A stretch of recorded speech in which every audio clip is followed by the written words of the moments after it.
ಇದೀಗ ರಾಷ್ಟ್ರೀಯ ಪರೀಕ್ಷಾ ಪ್ರಾಧಿಕಾರದ 16 ಹುದ್ದೆಗಳಿಗೆ ಅಧಿಸೂಚನೆಯನ್ನ ಹೊರಡಿಸಲಾಗಿದೆ. ಜನರಲ್ ಮ್ಯಾನೇಜರ್ ಹಂತದ ಹುದ್ದೆಗಳಿಗೆ ನೇಮಕಾತಿ ನಡೆಯುತ್ತೆ. ಪ್ರತಿಭಾ ಸೇತು ಪೋರ್ಟಲ್ ಮೂಲಕ ಅರ್ಜಿ ಆಹ್ವಾನ ಮಾಡಿಕೊಳ್ಳಲಾಗಿದೆ. 16 ಹುದ್ದೆಗಳಿಗೆ ಅರ್ಜಿಯನ್ನ ಆಹ್ವಾನಿಸಿರುವುದು ಯುಪಿಎಸ್ಸಿ. ಉನ್ನತ ಮಟ್ಟದ ತಜ್ಞರ ಸಮಿತಿ ಶಿಫಾರಸು ಅನುಗುಣ ಜಾರಿ ಮಾಡಲಾಗಿದೆ. ಎನ್ಟಿಎ ಪುನರ್ರಚನೆಗೆ ಕೇಂದ್ರದಿಂದ ಶಿಸ್ತು ಕ್ರಮವನ್ನು ಕೈಗೊಳ್ಳಲಾಗಿದೆ. ರಾಷ್ಟ್ರೀಯ ಪರೀಕ್ಷಾ ಪ್ರಾಧಿಕಾರದ 16 ಹುದ್ದೆಗಳಿಗೆ ಈಗ ಅಧಿಸೂಚನೆಯನ್ನ ಬಿಡುಗಡೆ ಮಾಡಲಾಗಿದೆ. ಈಗ ಎನ್ಟಿಎಯಲ್ಲಿ ಇದ್ದಂತಹ 47 ಅಧಿಕಾರಿಗಳನ್ನು ತೆಗೆದುಹಾಕಲಾಗಿದೆ. ಅದರ ಜೊತೆಗೆ ಯುಪಿಎಸ್ಸಿಯಲ್ಲಿ ಇರುವಂತಹ 16 ಹುದ್ದೆಗಳ ಅಧಿಸೂಚನೆಗೂ ಕೂಡ ಕೇಂದ್ರ ಸರ್ಕಾರ ಈಗ ಮುಂದಾಗಿದೆ. 16 ಹುದ್ದೆಗಳಿಗೆ ಅರ್ಜಿಯನ್ನ ಆಹ್ವಾನಿಸಿರೋದು ಯುಪಿಎಸ್ಸಿ. ಈಗ ಯಾವೆಲ್ಲ ಅಧಿಕಾರಿಗಳನ್ನ ತೆಗೆದುಹಾಕಿದ್ದಾರಲ್ವಾ, ಈಗ ಅದಕ್ಕೆ ಮತ್ತೆ ನೇಮಕ ಮಾಡ್ಕೋಬೇಕಲ್ವಾ, ಆ ಪ್ರಕ್ರಿಯೆಗೆ ಕೇಂದ್ರ ಸರ್ಕಾರ ಮುಂದಾಗಿರೋದು. ಕೇವಲ ಎನ್ಟಿಎ ಮಾತ್ರ ಅಲ್ಲ, ಯುಪಿಎಸ್ಸಿಯಲ್ಲಿಯೂ ಕೂಡ 16 ಹುದ್ದೆಗಳನ್ನ ಭರ್ತಿ ಮಾಡೋದಕ್ಕೆ ಕೇಂದ್ರ ಸರ್ಕಾರ ಅಧಿಸೂಚನೆಯನ್ನ ಹೊರಡಿಸಿದೆ. ಇದರ ಬಗ್ಗೆ ಮತ್ತಷ್ಟು ಡೀಟೇಲ್ಸ್ ಅನ್ನ ಕೊಡ್ತಾರೆ ನಮ್ಮ ಪ್ರತಿನಿಧಿ ಶಬೀರ್, ನಮ್ಮ ಜೊತೆ ಸಂಪರ್ಕದಲ್ಲಿದ್ದಾರೆ.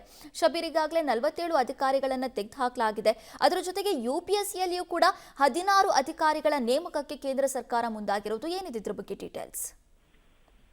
ನೋಡಿ, ಎನ್ಟಿಎಲ್ ಇರುವಂತ 47 ಅಧಿಕಾರಿಗಳನ್ನ ಸದ್ಯಕ್ಕೆ ಸಸ್ಪೆಂಡ್ ಮಾಡಲಾಗಿದೆ. ಇವರು ಪರೀಕ್ಷಾ ಅಕ್ರಮದಲ್ಲಿ ಪರೋಕ್ಷವಾಗಿ ಭಾಗಿಯಾಗಿದ್ರು ಅನ್ನುವಂಥದ್ದು ಸಾಬೀತಾದ ಬಳಿಕ ಇವರ ವಿರುದ್ಧ ಕ್ರಮವನ್ನ ತೆಗೆದುಕೊಳ್ಳಲಿಕ್ಕೂ ಕೂಡ ಈಗ ಮುಂದಾಗಿರುವಂತದ್ದು. ಅವ್ರ ವಿರುದ್ಧ ಕಾನೂನು ಕ್ರಮವನ್ನ ಕೂಡ ತೆಗೆದುಕೊಳ್ತೀವಿ ಅನ್ನುವಂತ ನಿಟ್ಟಿನಲ್ಲಿ ಎನ್ಟಿಎ ಭರವಸೆಯನ್ನ ಕೊಟ್ಟಿದೆ.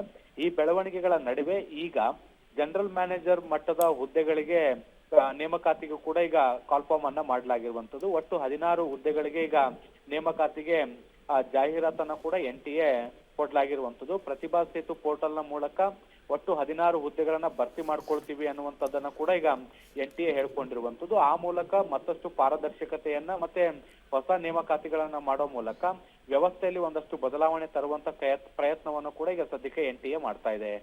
ನೈನಾ, ಥ್ಯಾಂಕ್ ಯು ಶಬೀರ್, ನಿಮ್ಮೆಲ್ಲ ಡೀಟೇಲ್ಸ್ಗಾಗಿ. 16 ಹುದ್ದೆಗಳಿಗೆ ಅರ್ಜಿಯನ್ನ ಆಹ್ವಾನಿಸಲಾಗಿದೆ. ಆ 16 ಹುದ್ದೆಗಳು ಯಾವುದು ಅಂದ್ರೆ ಅದು ಯುಪಿಎಸ್ಸಿಯಲ್ಲಿ. ಇನ್ನು ಎನ್ಟಿಎಯಲ್ಲಿ 47 ಅಧಿಕಾರಿಗಳನ್ನ ಕಿಕ್ಔಟ್ ಮಾಡಲಾಗಿದೆ.